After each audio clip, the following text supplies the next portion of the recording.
Hey guys, Professor Bill, Comic Book University, and Age of X-Men NextGen, issue number 2. We'll see how this one goes.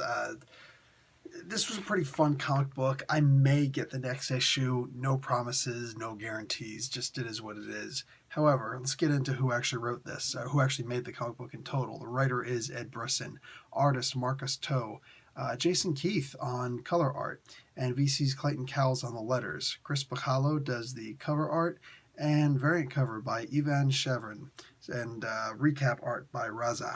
So, yeah, man.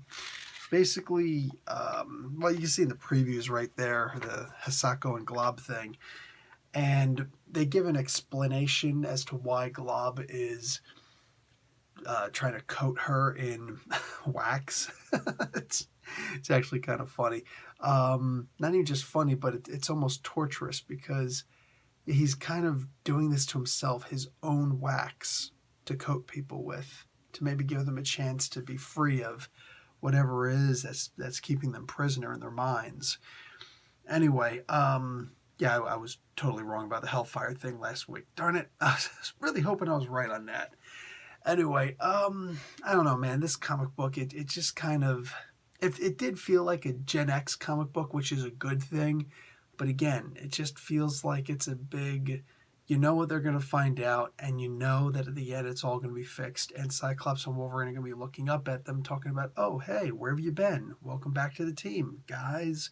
And they're going to go right back to being junior members of the X-Men and, you know, like practically fanboys of the X-Men. And that's it.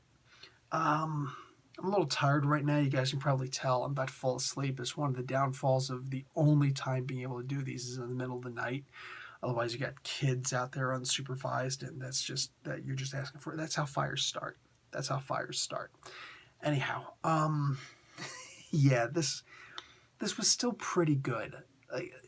And when I say pretty good, that actually means it's better than it is. But I have to call it what it is. It's in a comic book there's no promise that this is actually going to go anywhere. No idea that anybody's going to even remember this stuff. Yeah, they might, but they also might not. It might just be one of those things where it's like, oh, that happened, and move on to the next story. Not every story needs to matter, but a plot like this, they go off to the Apocalypse realm and the X-Man realm, and they're going to come back. What exactly are they gonna learn from this? So yeah, at least we got a cool costume for Sabretooth and the Age of Apocalypse thing. And here everything seems to be based around Apocalypse, which is kind of fun, kind of cool. I didn't read that particular issue number 1. It's the only issue number 1 that I didn't read.